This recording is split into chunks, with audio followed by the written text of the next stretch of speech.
اعوذ باللہ من الشیطان الرجیم بسم اللہ الرحمن الرحیم رب اشرح لی صدری ویسر لی امری واحلل عقدۃ من لسانی یفقہوا قولی۔ السلام علیکم ورحمۃ اللہ وبرکاتہ۔ تو ہم نے دیکھا کہ آپ صلی اللہ علیہ وسلم کی بات جو ہے پورے عربیہ میں پھیل چکی تھی، یثرب میں بھی آپ صلی اللہ علیہ وسلم کو لے کے بات چیت ہو رہی تھی۔ خزراج سے آپ صلی اللہ علیہ وسلم کی رشتہ داری بھی تھی، خزراج قبیلے کے لوگوں سے۔ تو ہم نے کل یہ بھی دیکھا تھا کہ حضرت حمزہ رضی اللہ تعالیٰ عنہ کیسے اسلام میں داخل ہوئے، آپ صلی اللہ علیہ وسلم کے چچا، اور ابو جہل کے ساتھ ان کا کیا رویہ رہا آپ صلی اللہ علیہ وسلم کا اور حضرت حمزہ کا، دونوں کا، کہ آپ صلی اللہ علیہ وسلم تو چپ ہو کے آ گئے اور حضرت حمزہ نے ابو جہل کو مارا۔ تو آف کورس ہر کیس میں آئیڈیل جو ہیں آپ صلی اللہ علیہ وسلم ہیں۔ ہم جو ہیں صحابہ کو تبھی ہم لیتے ہیں جب آپ صلی اللہ علیہ وسلم سے ہمیں اگزامپل نہیں ملتا، تو اس کیس میں بھی آئیڈیل آپ صلی اللہ علیہ وسلم ہے جو ان کا بیہیویئر تھا۔ تو ہم نے یہ بھی دیکھا کہ آپ صلی اللہ علیہ وسلم نے جب جواب نہیں دیے تھے تو فرشتے جو جواب دیتے ہیں اس کا کیا میننگ تھا اور وہ کیسے ورک کرتا ہے، لوگوں کے دلوں کو کیسے سافٹ کرتا ہے۔ بہرحال تو قریش جو تھے وہ اور ڈیمانڈز جو ہیں آپ صلی اللہ علیہ وسلم، سوری ڈیمانڈ کہہ رہا ہوں، آفرز دینے لگے آپ صلی اللہ علیہ وسلم کو کہ الگ الگ طریقے کے اپنا مشن چھوڑنے کے لیے۔ اب یہ آفرز پہ کیوں آئے؟ اب تک تو گالم گلوچ کر رہے تھے، دھمکا رہے تھے، ایک بار حضرت ابو طالب کے پاس جا کے دھمکی بھی دے چکے ہیں۔ یہ آفرز پہ کیوں آئے؟ آفرز پہ آنے کی وجہ کچھ یہ تھی کہ کئی لوگ جو تھے آپ صلی اللہ علیہ وسلم کے ساتھ جڑ رہے تھے، جو کہ تھوڑے سے انفلوئنس والے تھے، بلکہ مطلب چیفز نہیں تھے بٹ انفلوئنشل لوگ تھے کافی۔ تو حضرت حمزہ فار ایگزامپل رضی اللہ تعالیٰ عنہ جو ہیں وہ تھے، ان کا اثر قریش قبیلے پہ ہوا کہ یار ہمارا اتنا بڑا آدمی جو ہے، اتنا ریسپیکٹڈ آدمی جو ہے، وہ بھی جو ہے ایمان لے آیا ہے آپ صلی اللہ علیہ وسلم کے لیے۔ تو اب قبیلہ ہی جب انوالو ہونے لگ رہا ہے تو باقی قبیلوں کو بھی تھوڑا سا ہیزیٹیشن ہوتا تھا مسلمانوں کو مس ٹریٹ کرنے کے لیے، کہ ان کو پتا تھا کہ اگر ہم حملہ کریں گے تو حضرت حمزہ انہیں پروٹیکٹ کرنے آئیں گے، جب وہ پروٹیکٹ کرنے آئیں گے تو کوئی نہ کوئی ان کا رشتہ دار بھی آئے گا جو کہ مسلمان نہیں ہوگا، تو یہ پورا جنگ کا ماحول بن جائے گا یہاں پہ۔ کیونکہ ہوتے تھے، ضروری نہیں ہے کہ جو بھی مسلمان نہیں ہے وہ مسلمانوں کا دشمن ہے، ایسا نہیں ہے۔ یہ جو کئی لوگوں کے دل میں یہ بات بٹھا دی گئی ہے نا، یہ بالکل غلط بات بٹھا دی گئی ہے، اور ہم یہ دیکھیں گے بار بار سیرت میں موقع آئیں گے کہ غیر مسلم ہیں پر مددگار ہیں، غیر مسلم ہیں پر مددگار ہیں، پر بھلے کئی لوگ بٹھا دیتے ہیں ذہن میں کہ نہیں ہر نان مسلم جو ہے ہمارا دشمن ہے، ہمیں ہماری کاٹ کرنے پہ تلا ہوا ہے۔ ایسا نہیں، ایسا نہیں۔ تو ان کو پتا تھا جنگ شروع ہو جائے گی، تو ان کا تھا کہ ان کے دماغ میں یہ چلنا کہ اس سارے مسئلے کو روکے کیسے، کہ نمبر بھی بڑھ رہے ہیں آپ صلی اللہ علیہ وسلم کے۔ تو انہوں نے کہا کہ ہمیں نا یہ اپنا طریقہ بدلنا پڑے گا۔ انہوں نے میٹنگ بٹھائی اس مسئلے کو لے کے، اور عبد الشمس خاندان کے ایک آدمی تھے عتبہ ابن رابیہ، وہ جو ہیں انہوں نے کہا کہ میں جا کے محمد سے بات کرتا ہوں صلی اللہ علیہ وسلم، اور میں کچھ آفرز دیتا ہوں انہیں، ہو سکتا ہے اس میں سے کوئی نہ کوئی آفر ایکسیپٹ کر لیں، اور جو وہ ایکسیپٹ کریں گے تو ہم اس شرط کو پوری کریں گے، اور یہاں پہ امن سکون پیس بنا رہے گا۔ تو خبر پہنچی جب وہ میٹنگ چلی رہی تھی کہ آپ صلی اللہ علیہ وسلم جو ہیں وہ کعبے پہ ہیں، تو وہ میٹنگ چھوڑ کے عتبہ جو ہیں وہ فوراً میٹنگ چھوڑ کے چل پڑے کعبے کی طرف۔ تو انہوں نے اپنے آپ کو بھی آفر اس لیے کیا تھا کہ میں کرتا ہوں جا کے بات، کتابوں میں یہ بھی آتا ہے، کیونکہ وہ ان کا خاندان اور آپ صلی اللہ علیہ وسلم کا خاندان، ان میں بھی ریلیشن تھا، بھلے خاندان الگ الگ تھے پر ان میں ریلیشن تھا، کہ آپ صلی اللہ علیہ وسلم جو ہیں ہاشم کے خاندان سے تھے، اور یہ ادبا جو تھے یہ عبد المناف کے بیٹوں میں سے تھے، ان کے اس میں تھے، دونوں تھے قصی کے بیٹے، مطلب ان کے خاندان جو تھے ایک ہی آدمی سے چل رہے تھے۔ قصی کے دو بیٹے، ہاشم آپ صلی اللہ علیہ وسلم کا خاندان، اور دوسرے عبد المناف ان کے بیٹے تھے، یہ ان کے خاندان سے تھے، عبد المناف کے۔ تو بھلے الگ الگ خاندان آج کاؤنٹ ہو رہے تھے، پر یہ جانتے تھے کہ ہمارے پیچھے جو ہے نا پردادا سگر دادا وہ ایک ہی ہیں، ہم ریلیٹڈ ہیں۔ تو انہوں نے کہا چلو میرا تو پھر بھی ایک رشتہ ہے، میں جا کے بات کرتا ہوں۔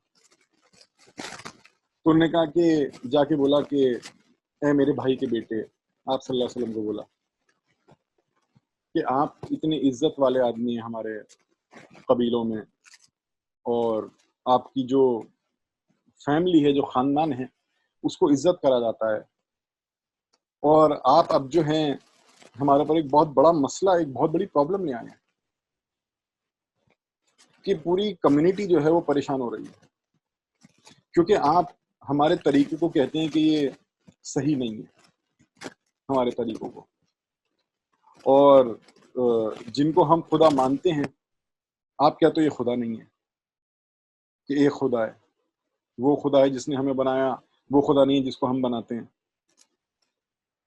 تو افیکٹولی آپ ہمارے باپ داداؤں کو ہی جو ہیں غلط کہہ رہا ہو، برا بھلا کہہ رہا ہو کہ وہ بیوقوف تھے، ان کو سمجھ نہیں تھی، ان کو عقل نہیں تھی۔ آپ کا مطلب یہی ہے یہ سب باتیں کہنے کا۔ آف کورس آپ صلی اللہ علیہ وسلم جو ہیں ایسے ورڈز یوز نہیں کرتے تھے، پر ان کا مطلب یہی تھا کہ قریش کا مطلب وہ سب بیوقوف تھے، ان کو عقل نہیں تھی، ان کو علم نہیں تھا، ان کو سمجھ نہیں تھا کہ آپ زیادہ سمجھ رہے ہو۔ تو سنیے یہ چیز، یہ جو میں آپ کو آفر کرتا ہوں کہ ہم آپ کو کئی چیزیں آفر کر سکتے ہیں کہ آپ کو پراپرٹی چاہیے، کہ آپ سب سے امیر بننا چاہتے ہو ہمارے بیچ میں، تو ہم آپ کو پراپرٹی دیں گے۔ اگر آپ عزت چاہیے آپ کو، تو ہم آپ کو اپنا جو ہے راجا کی طرح سے بنا لیں گے، اور کوئی بھی ڈیسیشن نہیں لیا جائے گا مکے میں بنا آپ کی پرمیشن کے۔ تو بادشاہ چاہتے ہو بادشاہ بنائیں گے اپنا، اور اگر آپ کو کچھ پرابلم ہے، دماغی پرابلم ہے، تو ہم اس کا علاج کروانے کے لیے اپنا مال خرچ کریں گے، کسی اچھے ڈاکٹر کے پاس آپ کو ملوائیں گے کہ اگر آپ کو کچھ پریشانی ہو رہی ہے، جن آ رہے ہیں، تو ہم کسی پڑھنے پھونکنے والے سے ملوائیں گے۔ تو انہوں نے یہ آفرز رکھے آپ صلی اللہ علیہ وسلم کو۔ اب آپ صلی اللہ علیہ وسلم جو تھے انہوں نے تو آپ صلی اللہ علیہ وسلم نے جب ساری بات سن لی، انہوں نے کہا کہ اب آپ جو ہیں، میں نے آپ کی بات سنی، اب آپ میری بات سنیے۔ تو آپ صلی اللہ علیہ وسلم جو ہیں ان کو قرآن کی کچھ وحی سنانے لگے جو ریسنٹلی آئی تھی، وہ وحی، وہ ریولیشن جو ہے آپ صلی اللہ علیہ وسلم انہیں سنانے لگے۔ تو ادبا جو تھے انہوں نے کہا چلو میں آیا ہوں تو سنو تو صحیح، یہ ان کا بھی کیا کہنا ہے، کیا سنائیں گے۔ تو ویسے بھی سافٹ آدمی تھے وہ، ان کا جو نیچر تھا۔ تو جیسے انہوں نے آپ صلی اللہ علیہ وسلم نے آیتیں سنانی شروع کری، تو ان کا جو ریاکشن تھا وہ ایک نارمل ریاکشن سے ایک بالکل تدبر کرنے والے ریاکشن میں کنورٹ ہونے لگا، کہ عجیب ہی چہرہ، کہ مطلب بڑا کہ جیسے بہت خوبصورت چیز سننا ہے، وہ بہت انٹرسٹنگ چیز لگا ان کو جو آپ صلی اللہ علیہ وسلم نے جو باتیں پڑھی۔ تو ان کو جو قرآن کی جو لینگویج تھی بہت بیوٹیفل لگنے لگی، جو فلو تھا، جو اس کی ساؤنڈ تھی بہت پیاری لگی، اور آپ صلی اللہ علیہ وسلم جو ہے تلاوت کر رہے تھے۔ تو جو انہوں نے آیتیں پڑھی تھیں وہ قرآن سے ریلیٹڈ ہی پڑھی تھیں، کئی آیتیں آتا ہے کتابوں میں آسمان اور زمینوں سے ریلیٹڈ پڑھی تھیں، الگ الگ آیتیں جیسے پڑھی۔ پھر آپ صلی اللہ علیہ وسلم نے کچھ قصے سنائے پیغمبروں کے جو قرآن میں آئے تھے، کہ کیسے پیغمبروں نے دعوت دی اپنے لوگوں کو، اور لوگ جو ہیں جب انہوں نے نہیں مانا تو اللہ نے ان لوگوں کو تباہ کر دیا، یہ قصے سنائے۔ بیسیکلی اپنا پوائنٹ آف ویو سمجھا رہے تھے آپ صلی اللہ علیہ وسلم۔ اور جو ہے پھر یہ جو آیت آپ کی اسکرین پہ ہے اینڈ میں، یہ والی آیت جو ہے پریزنٹ کری، سورہ 41 آیت 37، کہ اور یہ رات اور دن اور یہ سورج اور چاند اللہ کی آیتیں، ان کو سجدہ نہ کرو، نہ سورج کو کرو نہ چاند کو کرو، اور سجدہ کرو اللہ کو جس نے ان کو بنایا. اگر تم واقعی میں عبادت کرنے والے ہو، اگر تم واقعی میں اللہ کی عبادت کرتے ہو، اپنے خالق کی عبادت کرتے ہو، تو یہ آیتیں آپ صلی اللہ علیہ وسلم نے پریزنٹ کری. اب یہ اسلام کا کیا پیغام ہے؟ وہ اسلام کے بارے میں پوچھنے آئے ہیں اور آپ صلی اللہ علیہ وسلم نے سورج کی، چاند کی، پیغمبروں کے قصے، واقعات، یہ سب پریزنٹ کرنے لگے آپ صلی اللہ علیہ وسلم. اب دیکھیے، دو تین باتیں ہم رک کے ذرا سا ہم سمجھتے ہیں کہ آپ صلی اللہ علیہ وسلم بات ضرور کر رہے ہیں کہ یہ جو بت ہیں یہ خدا نہیں ہیں، ان کو ہم نے بنایا، ان کو ہم نے انوینٹ کیا ہے. یہ دین میں ایڈیشنز ہیں جو ہم نے خود بنائے ہیں. پر آپ صلی اللہ علیہ وسلم نے جا کے خانہ کعبہ میں جا کے بت نہیں توڑے، کسی کے گھر میں گھس کے بت نہیں توڑنے شروع کرے کہ خانہ کعبہ جب خالی ہو تو میں جا کے توڑ دوں. اور ابراہیم علیہ السلام سے ریلیٹڈ واقعے جبکہ آ چکے تھے کہ انہوں نے کیسے اپنی فیملی کے ساتھ کیا کیا کہ سارے بت توڑ دیے اور سب سے بڑے بت کے ہاتھ میں کلاڑی پکڑا دی. جو واقعہ تھا یہ آ چکے تھے، کئی پیغمبروں کے قصے اس ٹائم تک آ چکے تھے. آپ سب نے کئی پیغمبروں کے قصے بھی سنائے ہیں. تو اگر آپ صلی اللہ علیہ وسلم چاہتے تو ابراہیم علیہ السلام کی طرح اس ایگزامپل کو فالو کرتے، پر آپ صلی اللہ علیہ وسلم نے اس ایگزامپل کو فالو نہیں کیا. پڑھتے تو سب، میں زیادہ تر سب کو پتا تو ہے یہ بات کہ یہ قصہ ہے قرآن شریف میں کہ ابراہیم علیہ السلام نے ایسا کیا تھا. اگر کیا تھا تو آپ صلی اللہ علیہ وسلم نے کاپی کیوں نہیں کیا؟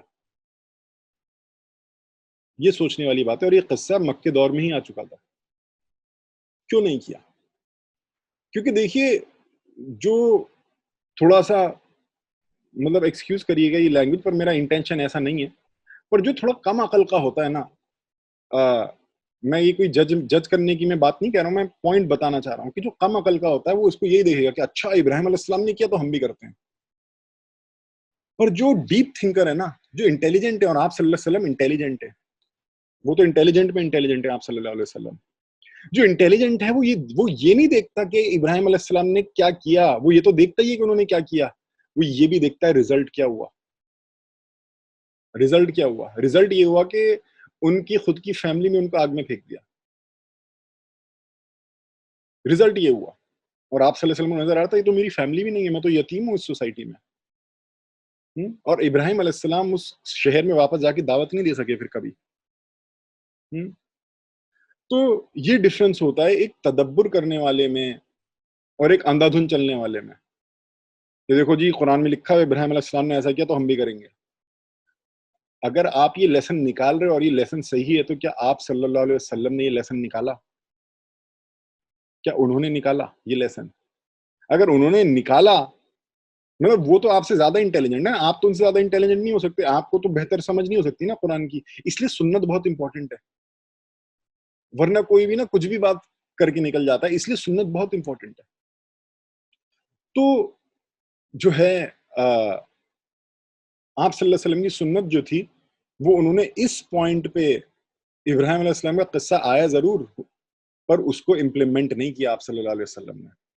وہ بات کرتے رہے کہ یہ ابراہیم علیہ السلام کا قصہ تو سنا ہے کہ انہوں نے ایسا کیا تھا اور ایسا اپنے ابا کو یہ کہا تھا، اور اس سے انہوں نے عبرت بھی لی تھی کہ یہ بھی ایسے ہی ریئیکٹ کریں گے جیسے ابراہیم علیہ السلام کے ساتھ ریئیکشن ہوا تھا. اور وہ یہ نہیں چاہتے تھے آپ صلی اللہ علیہ وسلم، وہ رزلٹ نہیں چاہتے تھے آپ صلی اللہ علیہ وسلم ویسا رزلٹ. دوسری بات یہ جو بات یہ سورج چاند کی کیوں بات ہونے لگتی ہے؟ بات تو ہونی چاہیے بھائی اللہ کی. یہ قرآن شریف میں کیوں ہے یہ بار بار کی میری آیتیں کیا مطلب کہ دعوت دے رہے ہیں اللہ کی توحید کی اور اب سنا دیا سورج اور چاند اور پیغمبروں کے قصے. کیونکہ دیکھیے یہ ساری چیزیں نا، آپ اگر سنترا یا خریدنے جاتے ہو تو آپ کو چھلکا بھی ملتا ہے، اس پہ اگر پتا لگا ہوا ہے پتا بھی ملتا ہے، اس کے اندر کا جو فائبر ہے وہ بھی ملتا ہے، اس کے اندر جو بیج ہے وہ بھی ملتا ہے، سب ایک یونٹ ہوتا ہے نا. تو قرآن شریف بھی یہ سارے قصے نا یہ سب ایک یونٹ ہیں، یہ کوئی الگ الگ جو ہیں ان کے پوائنٹس نہیں ہیں الگ الگ. بھلے سبجیکٹ تھوڑے سے الگ الگ ہم کہہ سکتے ہیں، ڈیوائڈ کر سکتے ہیں، پر ایکچولی ان کا مدعا ایک ہی ہے. ان سب چیزوں کا مدعا ایک ہی ہے. تو یہ سورج چاند کی باتیں کیوں ہیں کہ اللہ نے کہا جیسے فار ایگزامپل انہوں نے آیت بھی سنائی ان کو آخری آیت اتبا کو کہ سورج اور یہ رات اور دن سورج چاند اللہ کی نشانیاں ہیں. کیا مطلب سورج چاند نشانی ہے؟ اللہ کہہ رہا ہے ان کی عبادت نہ کرو میری عبادت کرو. کیا سورج اور چاند تعریف کے لائق چیزیں ہیں؟ پوائنٹ یہ ہے ہاں یہ تعریف کے لائق چیزیں ہیں اور ان کی تعریف ایکچولی جو ہے نا وہ پوائنٹ آؤٹ کرتی ہے اللہ کی تعریف کے اوپر. کہ آپ نے ایک پینٹنگ دیکھی اور پینٹنگ بڑی خوبصورت ہے, آپ بولو گے کتنی خوبصورت پینٹنگ ہے, تو وہ جو آپ نے پینٹنگ کی جو تعریف کری ہے نا وہ ایکچولی ڈائریکٹڈ کس کی طرف ہے؟ وہ پینٹر کی طرف ڈائریکٹڈ ہے. آپ کرو گے تعریف پینٹنگ کی اور خوش کون ہوگا؟ پینٹر. پر اگر آپ پینٹنگ کو ہی پینٹر ماننے لگو تو یہاں پہ اللہ کہہ رہا ہے کہ پینٹنگ کو پینٹر مت مانو, پینٹر تو میں ہوں, یہ تو میری آیتیں ہیں, یہ تو میری کریشن ہے, یہ تو میرے سائنس ہیں. پینٹنگ میں پینٹر نظر آتا ہے, پوئٹری میں پوئٹ نظر آتا ہے, ان آیتوں میں دیکھنے والوں کو میں نظر آؤں گا. نظر آؤں گا کا کیا مطلب؟ کوئی فزیکلی نظر نہیں آؤں گا, یہ ایک مثالی زبان میں کہا ہے. جیسے پینٹنگ میں پینٹر کوئی فزیکلی نظر نہیں آتا ہے, پینٹنگ میں پینٹر. کوئی شاعری میں اقبال کی آپ شاعری پڑھیں تو آپ کو اقبال نظر آ جائیں گے ان کی شاعری کے اندر, پر نظر کا مطلب یہ نہیں فزیکلی نظر, مطلب ایک دل کی نظر سے. تو اللہ کہتے ہیں میری آیتیں جن کی دل کی آنکھیں کھلی ہیں وہ مجھے دیکھ پاتے ہیں میری آیتوں میں, وہ سمجھ پاتے ہیں, ان کو معرفت حاصل ہو پاتی ہے, وہ ریلائز کر پاتے ہیں کہ میں ہوں کون, میری ریلائزیشن مجھے ڈسکور کر پاتے ہیں وہ لوگ جو میری آیتوں کو کرتے ہیں. تو میری آیتوں کی عبادت نہ کرو, میری عبادت کرو. سورج میں ہم یہ کئی بار ڈسکس کر چکے ہیں, سورج کی کیا تعریف ہے. کئی لوگ کرتے تھے سورج کی عبادتیں, کیا مطلب سورج کیا, وہی دیکھتے تھے کہ اس کی وجہ سے زندگی ہے, سورج کی وجہ سے یہ ہمیں ہیٹ دیتا ہے, لائٹ دیتا ہے, سب پہ چمکتا ہے, یہ ویلیو اس میں, یہ خوبصورت ویلیوز ہیں سورج کے اندر. تو جو ہے وہ اس کی عبادت کرنے لگتے تھے. اللہ کہتا ہے تعریف کی لائق میری تو ہر پینٹنگ, ہر چیز میری جو ہے میں نے بیوٹیفل بنائی ہے, اس میں لیسنز ہیں, اس میں عبرت ہیں, پر وہ میری بنائی ہوئی ہے. کریشن کی عبادت نہ کرو, کریٹر کی کرو. تو یہ آیتیں ان میں لیسنز ضرور ہیں پر یہ خدا نہیں ہے. قرآن یہی کہتا ہے, اسلام یہی کہتا ہے. ان میں زبردست لیسنز ہیں کہ دیکھو کیسے تم پہ بھی چمکتا ہے, تمہارے دشمن پہ بھی چمکتا ہے. یہی آپ صلی اللہ علیہ وسلم نے ان کو بھی سمجھایا ہوگا جو یثرب کے لوگ آئے تھے, جو قریش سے, اوس کے قبیلے کی جو ڈیلیگیشن آئی تھی قریش سے مدد مانگنے کے لیے, کہ ان کو یہی سمجھایا ہوگا کہ دیکھو سورج تم پہ بھی چمک رہا ہے اور خضرات پہ بھی چمک رہا ہے, اس خدا کی کیوں نہیں عبادت میں لگ جاتے. تو یہی اسلام کا میسج جو ہے آپ صلی اللہ علیہ وسلم دے رہے تھے, وہ ایک پوری سوسائٹی کی پرابلم کو سالو کر رہے تھے آپ صلی اللہ علیہ وسلم نے. تو دوسری بات یہ بھی ہے کہ آپ یہ دیکھیے کہ ادبا جو ہیں وہ دشمن ہیں. ہم بولیں گے دشمن اسلام ہے کہ جی آفرز دے رہے ہیں, ٹیمپٹ کر رہے ہیں, شیطان, کوئی بولے گا تو شیطانی آدمی ہیں. پر آپ صلی اللہ علیہ وسلم نے کتنی جینٹلی شیطان سے بھی ڈیل کیا. یہ کب دیکھیں گے ہم کہ شیطان سے بھی کیسے ڈیل کیا ہے آپ صلی اللہ علیہ وسلم نے, کیسے ڈیل کیا شیطان سے بھی. کوئی بول دے گا آج کے ٹائم پہ, اگر ایسا کوئی آدمی آ جائے کہ کسی کو ٹیمپٹ کرے پیسے دے کے یا مال دے کے یا آفرز دے کے, تو ہم بولیں گے تو شیطانی آدمی ہے. بھائی تو ایٹیٹیوڈ تو صلی اللہ علیہ وسلم کا بناؤ نا. انہوں نے کیسے ڈیل کیا آپ صلی اللہ علیہ وسلم, کتنے جینٹلی ڈیل کیا. تو جو ہے آپ صلی اللہ علیہ وسلم نے یہ آیت پڑھی اور سجدے میں چلے گئے اور ان کو بولا کہ آپ اور ہمارے بیچ میں, آپ میں اور اس بات میں جو رزلٹ, جو کنکلوژن آپ صلی اللہ علیہ وسلم نے ڈرا کیا اس میں بس یہی ہے کہ آپ سجدہ کر دیجئے, مان لیجئے, ایکسپٹ کر لیجئے.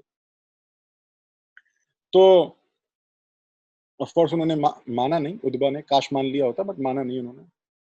تو ادبا جو ہیں وہ اپنے ساتھیوں کے پاس واپس آئے. اس وقت نہیں مانا, آگے جا کے شاید انہوں نے مان لیا تھا, وہ دیکھیں گے ہم آگے سیرت میں انشاءاللہ. اسلام سے ریلیٹڈ انٹرسٹنگ باتیں جاننے کے لیے دیکھتے رہیے ہمارے ویڈیوز.